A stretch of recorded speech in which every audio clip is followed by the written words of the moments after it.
We wanted to bring some scientists and some experts in to do some education and outreach on new, more sustainable farming practices in our area.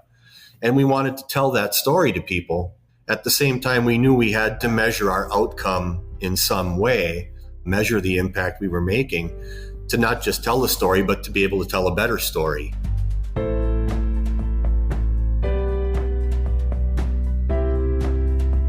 Welcome to Sustainability Leaders.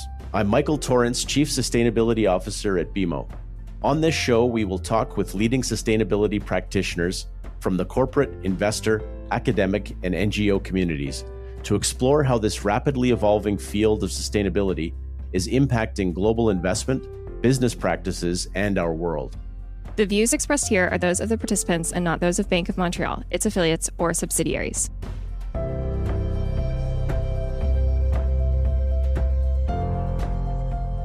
Welcome back to another episode of Sustainability Leaders. I am Alma Cortes Selva, Senior Advisor at the BMO Climate Institute. In today's two-part episode, we will be talking about farmer-led solutions to help tackle today's environmental challenges in agriculture. We're joined today by Lauren Brey, the Managing Director of Farmers for Sustainable Food, Paul Cornette of Cornette Dairy LLC, a board member from Peninsula Pride Farms, and Jim Wynn of Cottonwood Dairy, the President of Lafayette Ag Stewardship.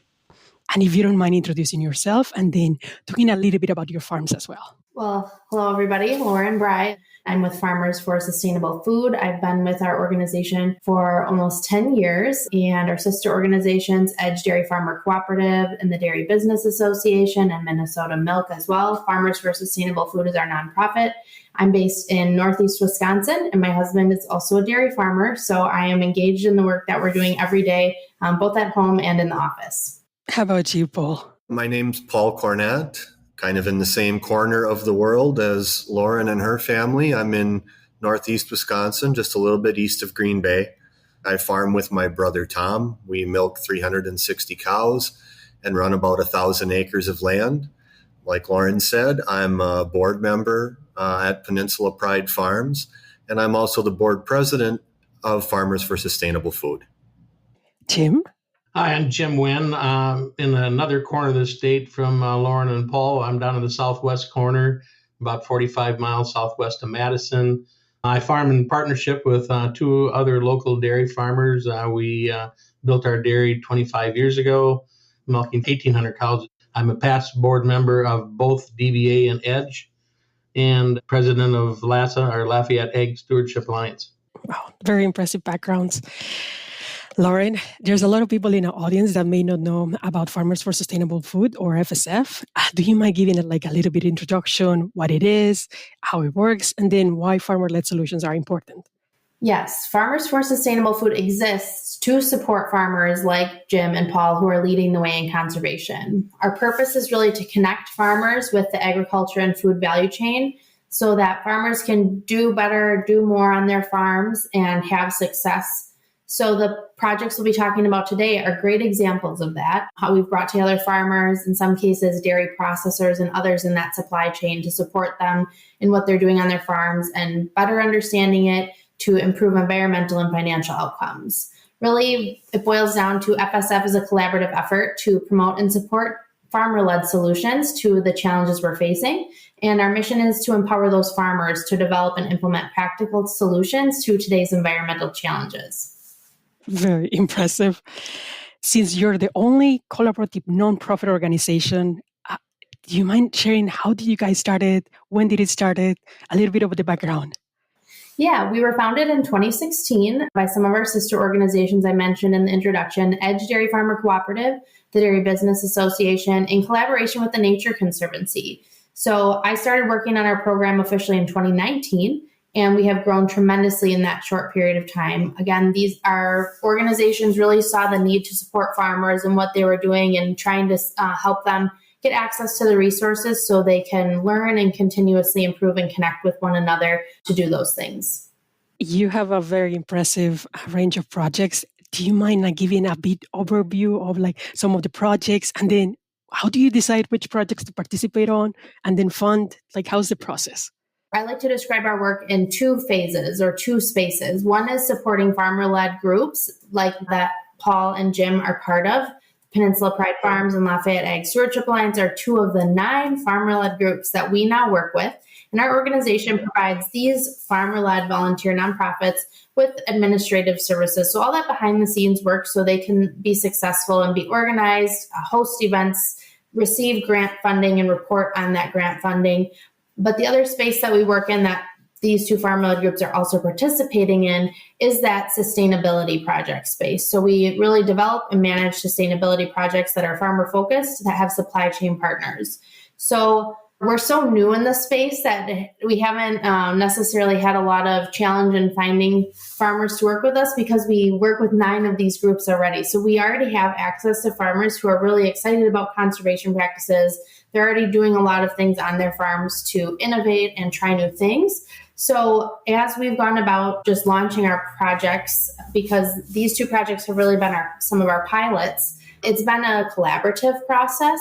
So working with the farmer-led groups, we've already been in contact with and identified farmers who are leading the way and brought these opportunities forward to them to see if they want to test things out. And now that we've seen a lot of success that we'll talk about later today, we are starting to expand this model. So we brought all those partners together to make a project happen. I remember in previous conversations, you mentioned that one important component was collecting the data from the different projects. Why is collecting data, especially in agriculture, important in this type of projects? I think the financial people would also agree that you can only manage what you can measure. And we know that farmers measure a lot of activities on their farms. They have balance sheets and their financials. They're monitoring their cows on the dairy side, milk production, all the health information about our animals. We're very in tune with all of that. And the same is true on the cropping side, but there's also a wide variety of technologies that can be used to track what you're doing in the farms. I'm sure people have heard about self-driving tractors and the GPS technology and variable rate applicators that specifically feed the crops based on where they are in the field. But not all farms have that. And we are also trying to understand the environmental impact as well as financial impacts of conservation. So not only do we need to know numbers for how our business is doing financially, but this is really trying to get those pictures about how is our farm doing? How are we impacting the environment? What is our greenhouse gas score? What is our carbon score? How are we impacting soil health? Are we improving it? What does water quality look like because of our farming practices? So that's why the data is becoming, I think, more important because people want to know. People who are buying food products are interested in sustainability of food, but also it's going to help us better manage our farms because we're already managing a lot of data in other spaces. This is just the next level of the impact on the environment. That's so true, especially coming from an econ background. Data is everything. All of you were located in Wisconsin. Is FSF just located in Wisconsin? So we've started in Wisconsin. 8 of the farmer-led groups we work with are in the state of Wisconsin. However, we now have a farmer-led group in Minnesota we're supporting. And Edge Dairy Farmer Cooperative has members across the upper Midwest. So really there's more of an opportunity for that geographic reach, but I consider us still in our startup phase. So we have a ways to go to be able to reach more farmers in more locations. Paul and Jim, how did you hear about FSF and then why did you decide to join? So as a member of Peninsula Pride Farms, Lauren talked about the 2 spaces. We were very much aware the Edge and the DBA staff were instrumental in Peninsula Pride, which also formed back in 2016, getting off the ground, just providing resources, professional services, contacts, messaging, being able to be an administrator for the group so that we can innovate and we can farm and try to make some change. So that was familiar. I got involved in FSF through Peninsula Pride. That happened in 2019. And that entire second space that Lauren talked about, the data collection and the connections to the rest of the supply chain, that was a whole new world to me at that point. Mm-hmm. But it was very much in line with what Peninsula Pride and what our members were doing. We knew when we formed that we wanted to bring some scientists and some experts in to do some education and outreach on new, more sustainable farming practices in our area. And we wanted to tell that story to people. at the same time, we knew we had to measure our outcome in some way, measure the impact we were making, to not just tell the story, but to be able to tell a better story. And that's where FSF was such a good fit for us. And it's been quite an adventure over the last 4 years. You're kind of doing something new and innovative all the time. Like Lauren said, we're still in a startup phase, and it's been a lot of fun. It's been very exciting. Same for you, Jim, similar process? Pretty much the same process. Like I said, I was privy, being on the DBA board and Edge board, that I knew this was coming down the road. And actually, our executive director at the time was the one that kind of he said, I think it'd be a good idea for you to start a group down in your area. That's kind of how we got our group started in our area, which I believe was 2016 when we kind of started putting things together. We didn't get everything finalized till 2017, but yeah, it's been nothing but great things. FSF, I guess that was right around that 2018, 2019, Lauren, am I correct? That I believe that Dairy Strong introduced it to us, met Nature Conservancy that day, and they were getting heavily involved. And it kind of started like that. And we had a very active group at the time, but we've grown since. But we always felt we were doing a really good job farming our ground. But with this platform and where we are today, I'm probably jumping ahead a little bit, but it really puts the facts and figures to where we're at. And it's huge. It's been huge for our group. And huge for our farmers, I should say, too. Very interesting. You guys are very enthusiastic about it, so that speaks volumes. Now we're going to move into the two projects itself. Out of the diverse projects that you guys have, let's start with the Peninsula Pride Farms, if it's okay. Do you mind, Lauren, giving us a brief overview of what the project is about and then what kind of sustainable measures you've implemented? Yes, 11 farmers in southern Door and Kewaunee counties that are members of Peninsula Pride, so we're in northeast Wisconsin here, have participated in the project. And PPF is a farmer-led conservation organization, as Paul's been talking about. So it was really started to bring farmers together to collectively address local conservation challenges and kind of be that farmer-to-farmer peer network. And same thing in Jim's case. We have 3 years of data analyzed on over 5,000 acres, and we are looking at nationally accepted sustainability metrics using Field to Market's Field Print platform to better understand the impact of conservation practices on the cropland. We also have been using a tool to measure the impact on local water resources. Water quality is a major concern in both this project and the other one we'll be talking about. So each farmer that participates in this project gets an individual farm report to evaluate how their fields are performing. They also see an aggregated farm score, and then we have aggregated reports that show how the group of farmers is performing as a whole. Scores are around biodiversity, energy use, greenhouse gas emissions, land use efficiency, soil carbon, soil conservation, and water quality. And the report really provides that foundation for individual farms to meet their individual goals. That's an impressive list. Are all the farmers doing all of the measures, like soil erosion, soil carbon, productivity, water quality? They're all doing all of them?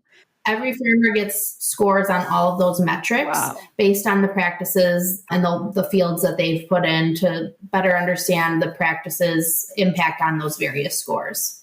How many farms and how many acres are we talking about for this project? Yep, so 11 farms in this project, 11, and then over 5,000 acres have been analyzed on a field level basis.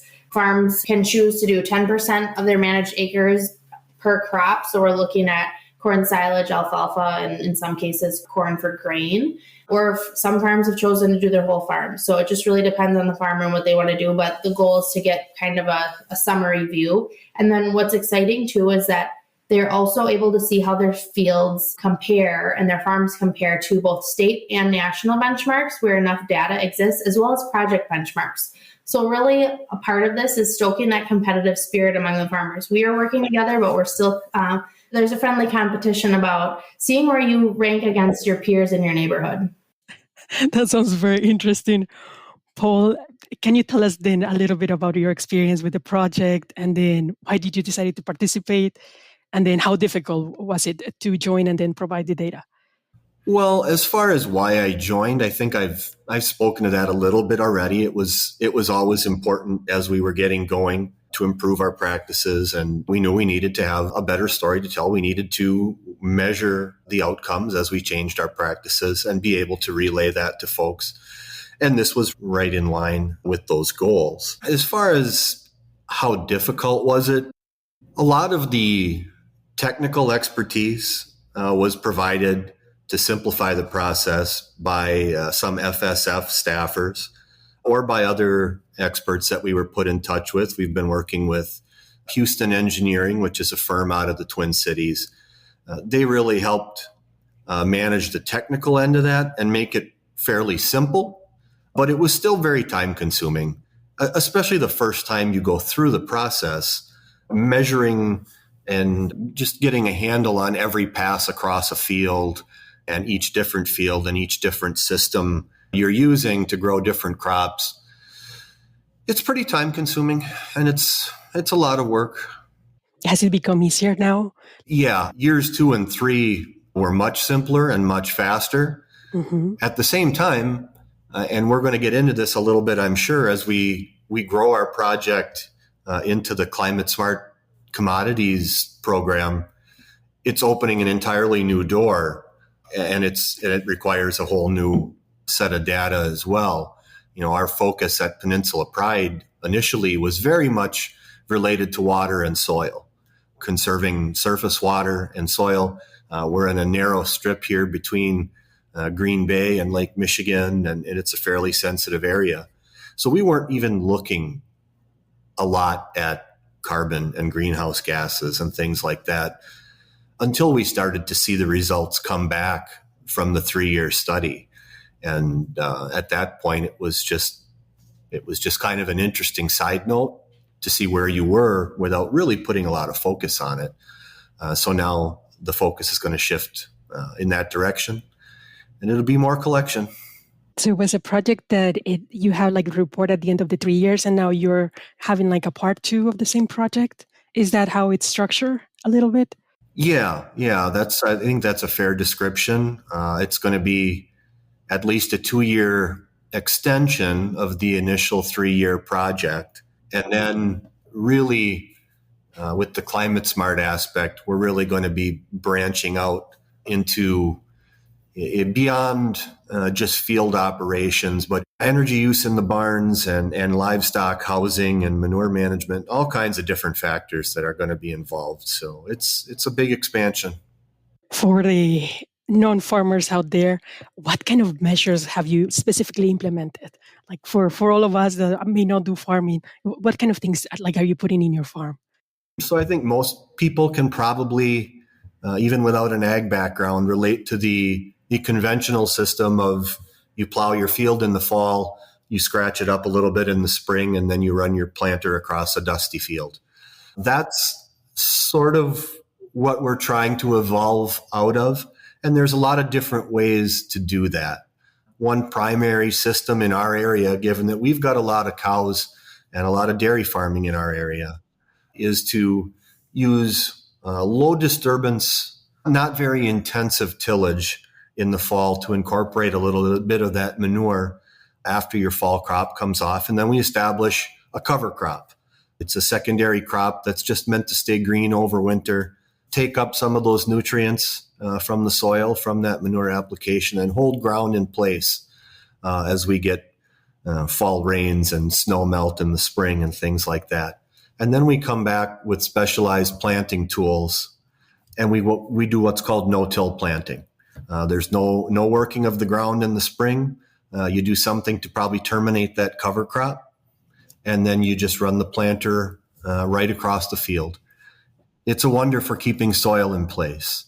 But there's a lot of other factors as well. We're using nitrogen fertilizers, stabilizers. We're using strip tillage techniques where, again, you come in with a specialized tool that doesn't till the entire field, but maybe 8 or 10 inch strips for corn that's planted in 30-inch rows. And then you plant into those tilled strips. There's really a number of practices that we're using. That's kind of the good thing about these farmer-led groups as well, is we're introducing a lot of ideas to our members, and we're allowing them the flexibility to use the practices that work best on their farm. And then we're able to come back after the fact and measure how well that worked, not just from a a crop yield standpoint, which we've always known, of course, but financially now and conservation impact as well. Was it hard to, because you mentioned that the data part is time consuming, was it hard to switch from traditional practices to sustainability practices for you? Yeah, it's a huge learning curve. Everybody struggles with change, right? That's a universal human characteristic, I guess. So we definitely did need to work together. That farmer to farmer aspect was huge. A lot of people might not realize how competitive farming can be. So it was a unique opportunity to collaborate with other farmers, to work together, and to learn from each other's mistakes and successes in implementing these practices.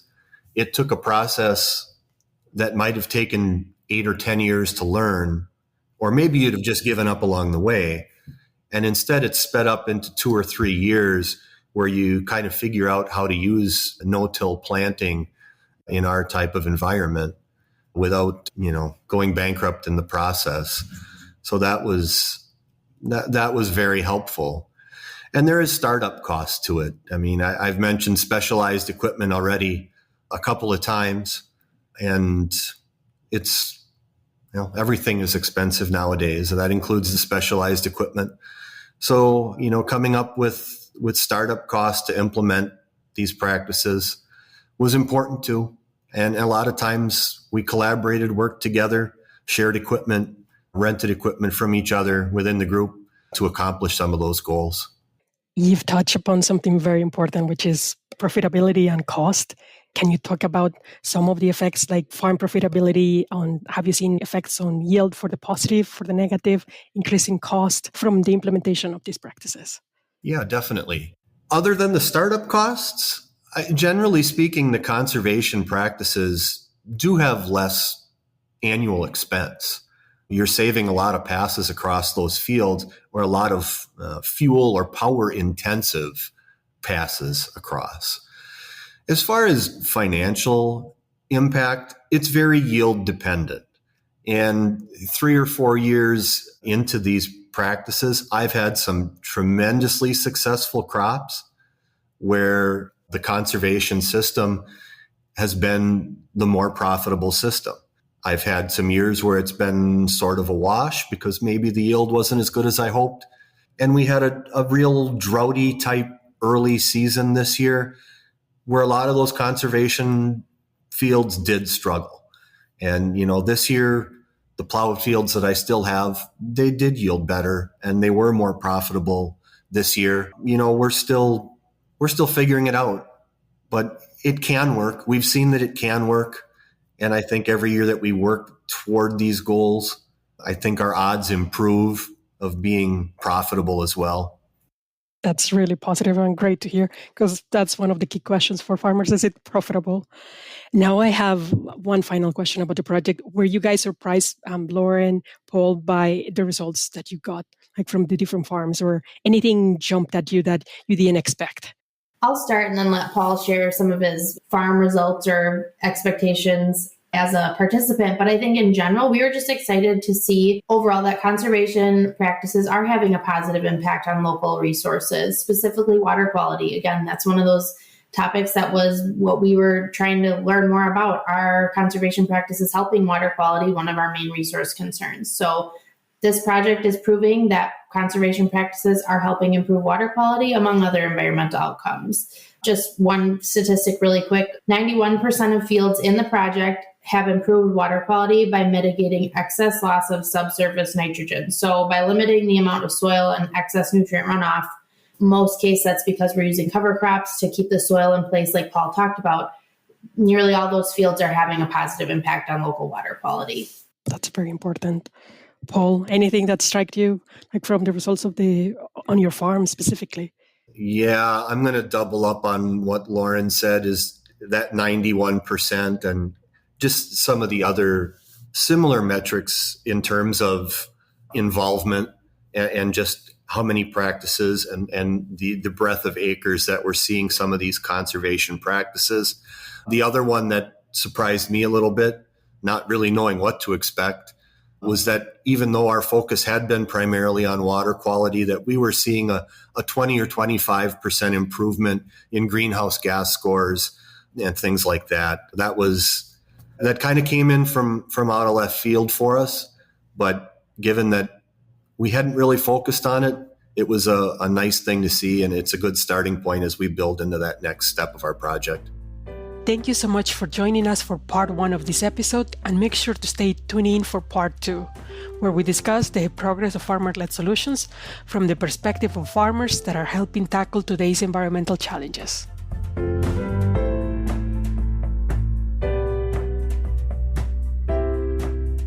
Thanks for listening to Sustainability Leaders. This podcast is presented by BMO. You can find our show on Apple Podcasts, Spotify, or your favorite podcast player. Press the follow button if you want to get notified when new episodes are published. We value your input, so please leave a rating, review, and any feedback that you might have, or visit us at bmo.com/sustainability leaders. Our show and resources are produced with support from BMO's marketing team and Puddle Creative. Until next time, thanks for listening and have a great week. For BMO disclosures, please visit bmocm.com/podcast/disclaimer.